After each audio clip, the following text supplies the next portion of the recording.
Picture two 22-year-olds on the exact same Monday morning. They live in the same city, they bring home the same $1,847 paycheck, and their checking accounts both sit at exactly $1,140. Fast forward 18 years. The calendars turn, the paychecks clear, and the exact same starting line has cracked wide open. Person A has reached complete financial independence. Work is entirely optional, backed by a net worth quietly sitting over $1 million. Person B is functional but trapped. They face rising rent, an endless cycle of debt consolidation, and a net worth of just $58,700. Neither of them won the lottery. There were no surprise inheritances, no secret trust funds, and neither possessed rare financial genius. This graph charts their identical starting point at age 22. The million-dollar gap between these two diverging paths is entirely the result of the invisible, mechanical financial systems they started building beneath their lives on that very first Monday morning. Person A builds a system governed by math, not discipline. They set up an automatic $200 transfer to a Roth IRA the morning after payday. Then they automate a cash emergency fund. By removing the need to choose, they remove motivation from the equation entirely. Person B prioritizes immediate comfort. They sign a 72-month loan for a car with an upgraded trim package and move into a private $980 a month apartment. Brunch turns into entire afternoons, and a savings account is repeatedly drained for concert tickets. Soon, a 24.99% interest rate on a credit card attaches itself to their monthly expenses, growing quietly as they make the minimum payments. Over in Person A's account, a market drop wipes out thousands of dollars in 6 weeks. But instead of panicking, they buy more. They understand they aren't holding random ticker symbols. They are acquiring ownership stakes in productive businesses through low-fee total market index funds. Looking at this chart of their net worth at age 24, we see the early results. Path A extends to the right, with a positive $14,300. Path B pulls sharply to the left, buried in negative $22,860. That is a $37,000 distance in just 2 years. It was built simply by Person A redirecting a seemingly meaningless $187 a month before life had the chance to consume it. As they age into their late 20s, both get raises. Person A signs a 14-month lease to negotiate their rent down. They leverage their reliability to free up more cash for their investments. They also enroll in their company's 401k retirement plan. The employer offers a 4% match. Person A contributes exactly enough to capture all of it, treating that match as a non-negotiable transfer of free money.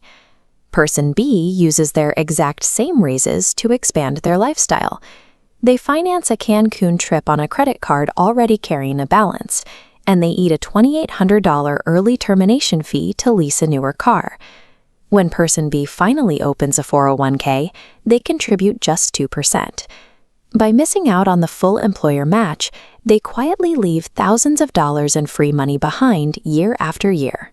Meanwhile, Person A uses their cash reserves to buy a $112,000 duplex. After taxes, insurance, and the mortgage, the two rental units mathematically generate secondary income. Person B's system is aggressively acquiring liabilities that will demand thousands of hours of future labor just to maintain.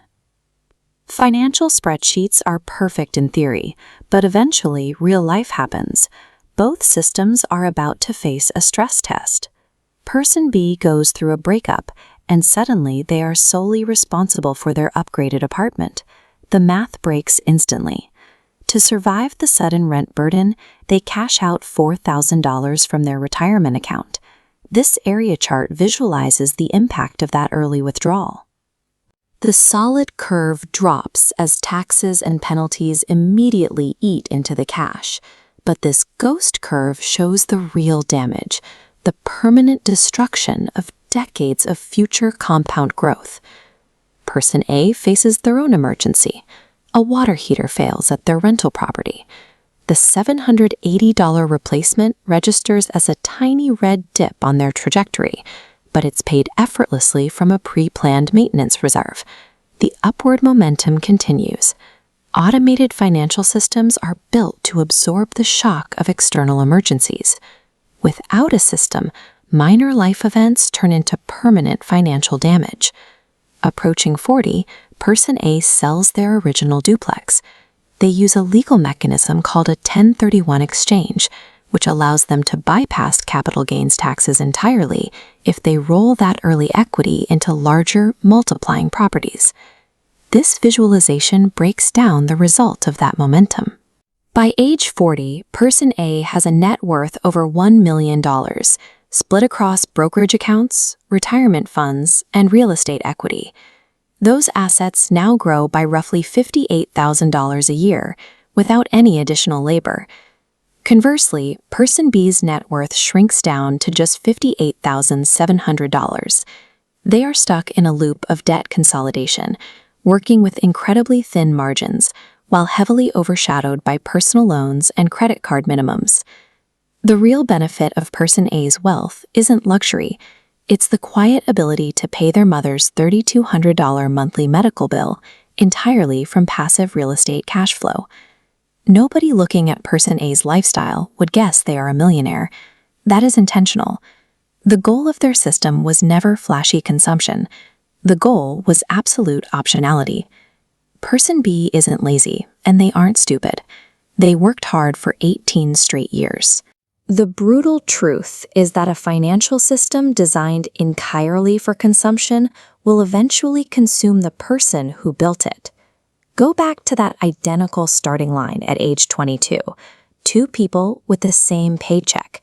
That $1 million gap was born simply because one of them redirected $187 before the weekend arrived. Financial systems compound relentlessly, whether you build them intentionally or let them build themselves. The Tuesday after your choices always arrives. Which machine